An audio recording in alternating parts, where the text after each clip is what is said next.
Hey everyone, and welcome to Skills to Pay the Bills. I'm Jessica. And I'm Janelle. And in this video series, we will be discussing ways to stay on top of your finances, prepare for the world of employment, and navigate the path to getting your own place. This first video will look at budgeting basics, so join us as we navigate the exciting and sometimes scary world of adulting. So what is a budget anyways? So a budget is a system that is used to determine how to spend your money or grow your savings. So having a budget gives you more control over your money and lets you decide on the best plan that works for you. Before you can start budgeting though, you need to establish how much money you have to work with. So this will primarily be determined by your income. And income is any source of money that is incoming. So this is especially true of money that is recurring. So think if you have a part-time job, if you receive an allowance, maybe grandma sends you money every year on your birthday, that's all income. Remember though that the money isn't yours until it hits your bank account or it's in your hand. It's good to have an idea of how much money you can expect, but you can't buy anything with future money. So before you can create your personalized budget plan, you need to determine your financial priorities. So what is it that you want to do with your money? So maybe this is saving up for a road trip or for post-secondary. What do you want to do with that? So maybe you want to repay a friend who bought you dinner last week, or you want to make sure you have a coffee fund for those difficult early mornings. A useful goal might be to create an emergency fund. An emergency fund might consist of a month's worth of living expenses you can use in the event that you lose a source of income. So when determining your financial priorities, really consider how much money you are able to put towards your goals. Every week or every month, $10 a week may not seem like a lot, but if you add it together, then you have $40 to spend on dinner next month.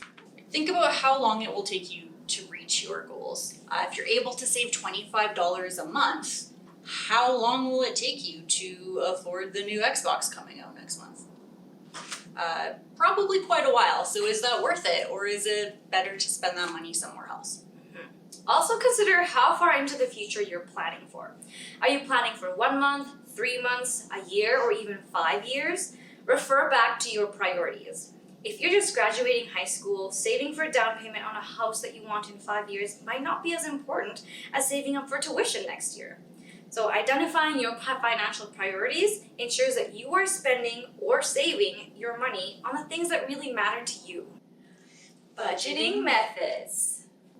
There are many approaches you can take when creating a budget. One approach is the cash envelope method. So in this method, you will have an envelope for each category of your expenses.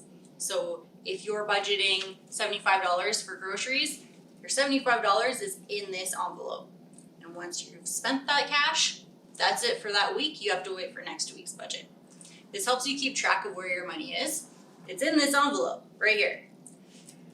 We know how easy it can be to lose track of your spending when you're using credit cards or debit cards.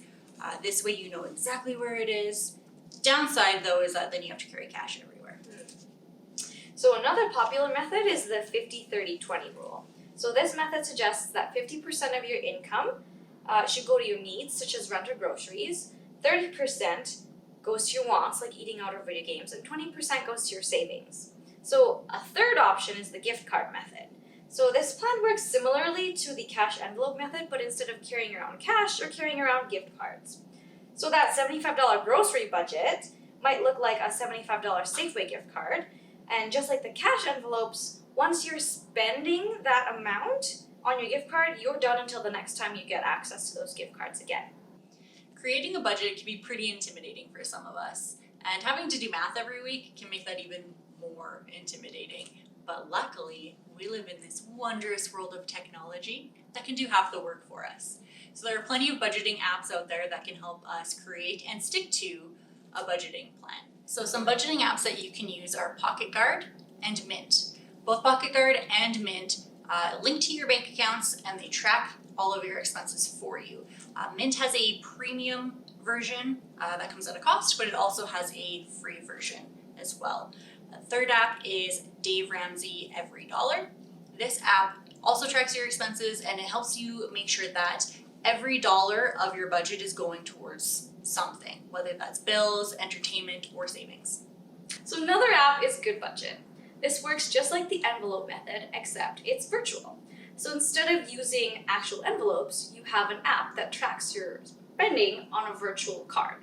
So once you've spent all of that stuff in your virtual envelope, you wait until your next budgeting period to use that money again.